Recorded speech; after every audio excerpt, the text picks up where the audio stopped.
नमस्कार दोस्तों।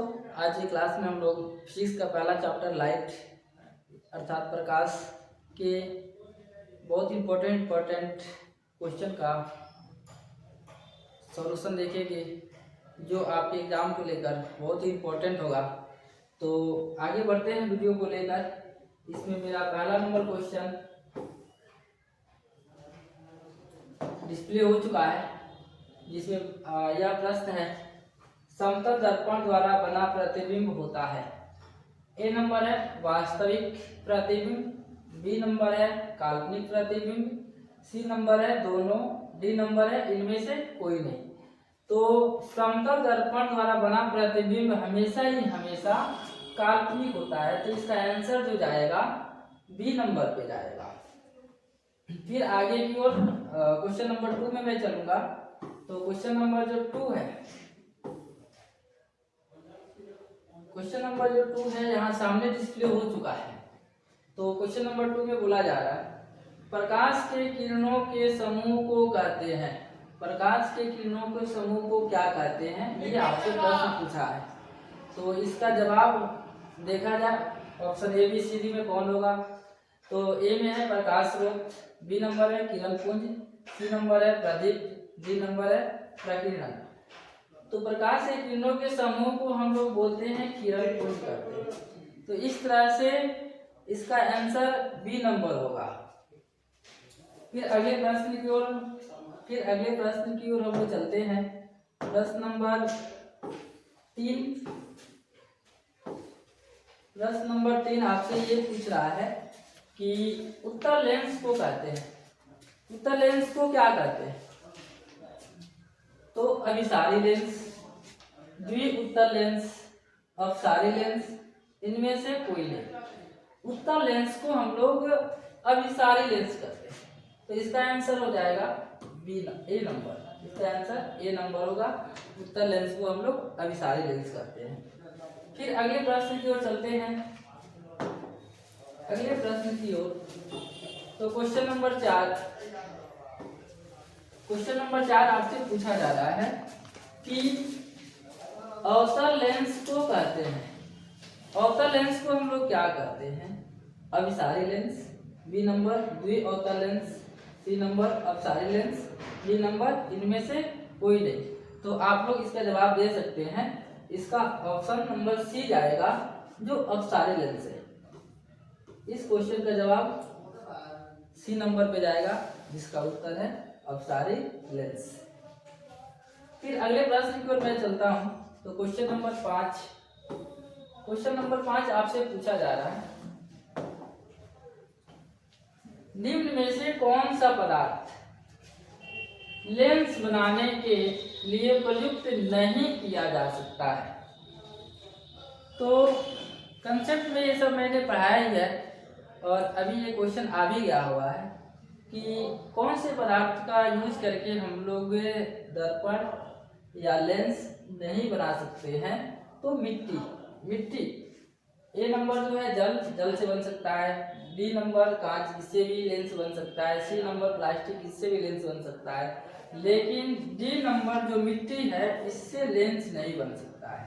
अतः इसका उत्तर जाएगा सी। फिर अगले प्रश्न की ओर मैं चलता हूं। क्वेश्चन नंबर 6 आपसे पूछा जा रहा है, किस दर्पण से वस्तु का बड़ा प्रतिबिंब बनता है? किस दर्पण से वस्तु का बड़ा प्रतिबिंब बनता है? तो कौन सा दर्पण है जिससे बड़े वस्तु के रूप में बड़े वस्तु का प्रतिबिंब हम लोग प्राप्त कर सकते हैं? ये तो समतल दर्पण, अवतल दर्पण, उत्तल दर्पण, इनमें से कोई नहीं। तो समतल दर्पण हम जानते हैं कि एकदम वस्तु के बराबर प्रतिबिंब बनता है। अवतल दर्पण में हम जानते हैं वस्तु से छोटा, बड़ा और बराबर बन सकता है। उत्तल दर्पण में हमेशा छोटा बनता है। तो इसका उत्तर जाएगा बी नंबर, अवतल दर्पण। अवतल दर्पण में हम लोग किसी वस्तु का बड़ा से बड़ा प्रतिबिंब को प्राप्त कर सकते हैं। फिर अगले प्रश्न की ओर हम चलते हैं। क्वेश्चन नंबर 7, किस दर्पण से हमेशा वस्तु से छोटा प्रतिबिंब प्राप्त होता है। वो कौन सा दर्पण है जिससे जिससे किसी वस्तु का छोटा प्रतिबिंब प्राप्त होता है, हमेशा ही छोटा प्रतिबिंब प्राप्त होता है। तो ए नंबर ऑप्शन समतल दर्पण, बी नंबर ऑप्शन उत्तल दर्पण, सी नंबर अवतल दर्पण, डी नंबर इनमें से कोई नहीं। तो हमेशा छोटा वस्तु प्राप्त करने के लिए हम लोग उत्तल दर्पण का यूज करते हैं, उत्तल दर्पण। अतः इसका ऑप्शन नंबर बी हो जाएगा। ठीक, अगले प्रश्न की ओर मैं चलता हूं। प्रश्न नंबर 8। प्रश्न नंबर 8 आपसे ये पूछा जा रहा है, जब प्रकाश की किरण हवा से कांच में प्रवेश करती है तो मुड़ जाती है। जब हवा से कांच में प्रकाश चलेगी तो वह अविलंब की ओर मुड़ जाती है। ठीक है, तो ए नंबर में आपसे बोला जा रहा है अविलंब से दूर, ये नहीं होगा, ये गलत है। अविलंब के निकट, बी नंबर ऑप्शन अविलंब के निकट यही होगा, क्योंकि जब हवा से कांच में प्रवेश करेगी तो वो अविलंब के निकट आती है, तो अतः इसका आंसर जो होगा अविलंब के निकट हो जाएगा। फिर अगले प्रश्न की ओर हम लोग चलते हैं। अगला प्रश्न है 9, जिसमें आपसे ये क्वेश्चन पूछा जा रहा है, एक अवतल दर्पण की फोकस दूरी 10 सेंटीमीटर है तो उसकी वक्रता त्रिज्या होगी। अवतल दर्पण में एक फोकस दूरी दिया हुआ है, f का मान दिया हुआ है, f का मान आपका 10 सेंटीमीटर दिया हुआ है।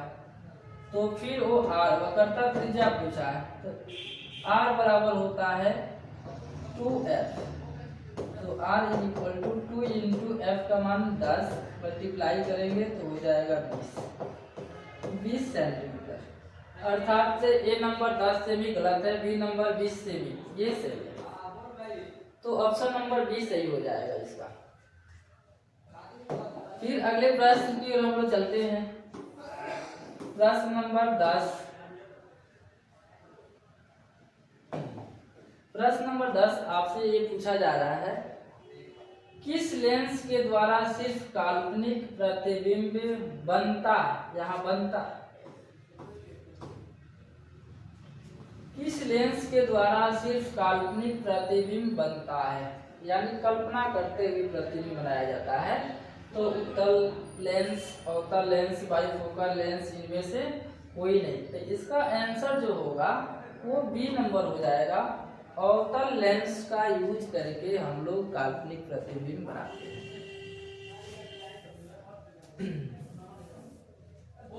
तो फिर अगले प्रश्न की ओर हम लोग चलते हैं। प्रश्न नंबर 11।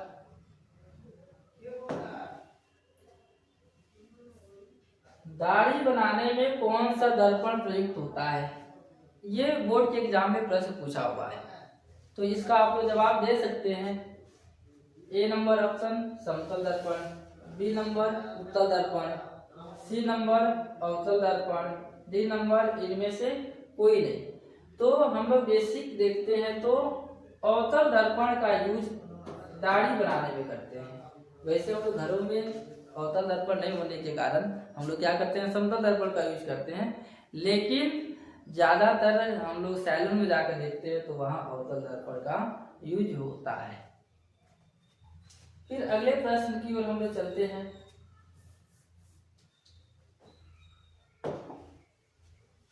अगले प्रश्न की ओर हम लोग चलते हैं। तो प्रश्न नंबर 12। प्रश्न नंबर 12 आपसे ये पूछा जा रहा है कि एक उत्तल लेंस की क्षमता 1 डायऑप्टर है तो उस लेंस की फोकस दूरी है। उत्तल लेंस की यहाँ पे क्षमता दिया हुआ है 1 डायऑप्टर। तो 1 डायऑप्टर उत्तल लेंस की क्या है, ये क्षमता है। तो इसका जो फोकस दूरी होगी उसका हो जाएगा वो 100 सेंटीमीटर। एक डायऑप्टर 1 मीटर के बराबर होता है और 1 मीटर 100 सेंटीमीटर के बराबर होता है।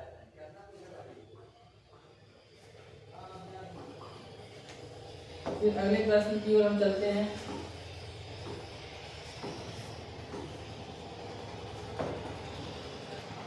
अगला प्रश्न आपसे ये पूछा जा रहा है कि एक अवतल लेंस की क्षमता -1 डायमीटर है तो उस लेंस की फोकस दूरी होगी।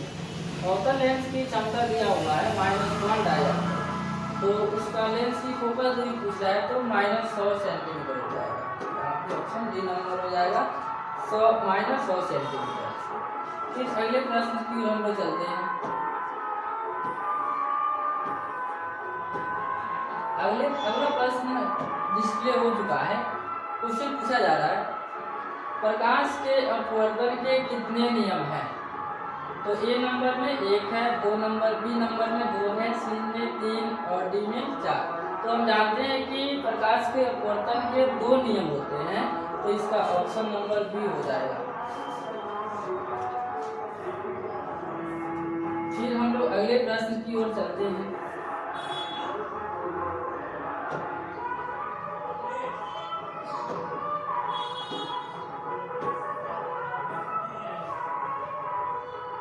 आपसे अगले प्रश्न में क्वेश्चन पूछा जा रहा है किसी माध्यम के अपवर्तनांक का मान होता है, किसी माध्यम का अपवर्तनांक का मान कितना होता है, ये आपसे क्वेश्चन पूछा जा रहा है।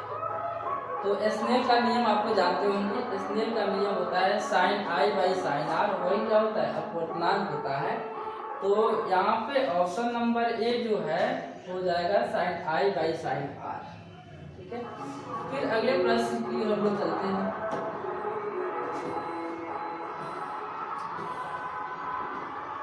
अगला प्रश्न है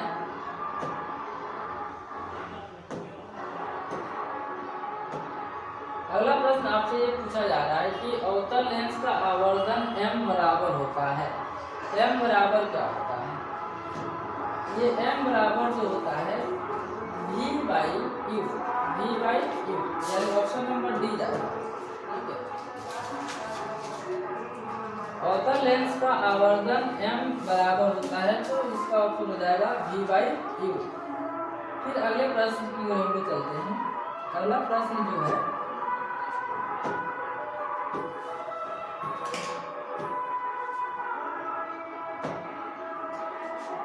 गोलीय दर्पण में फोकसांतर एवं वक्रता त्रिज्या के बीच संबंध होता है, यानी f और r के बीच क्या संबंध होता है वही पूछा है।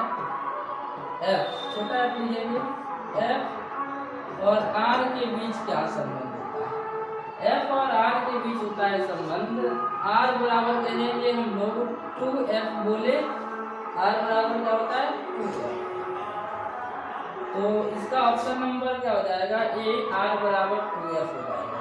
ठीक है, फिर अगले प्रश्न की ओर हम लोग चलते हैं।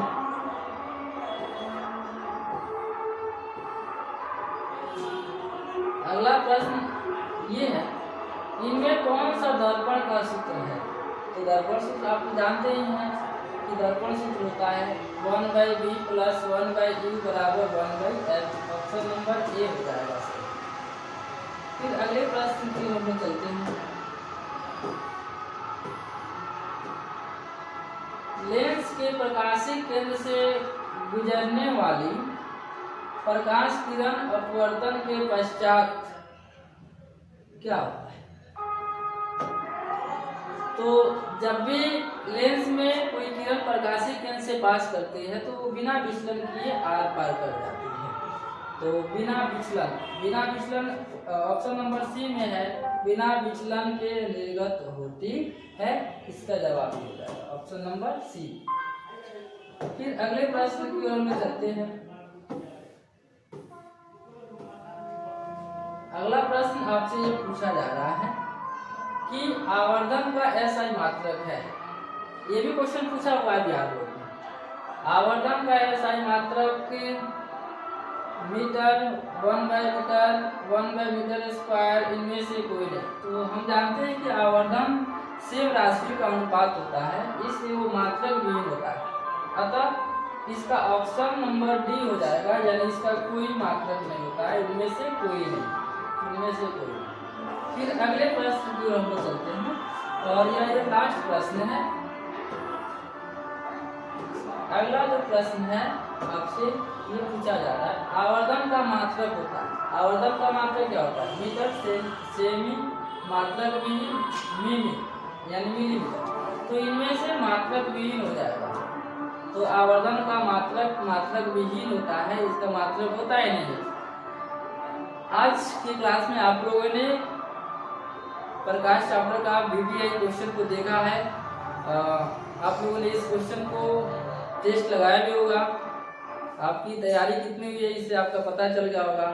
और जो क्वेश्चन गलती हुआ होगा या मिस्टेक से गलती हो गई तो उसे आप लोग सही करिएगा और इसको याद कर लीजिएगा, क्योंकि एग्जाम में आने वाले प्रश्न हैं। थैंक्स। मेरे चैनल को लाइक सब्सक्राइब कीजिए। धन्यवाद।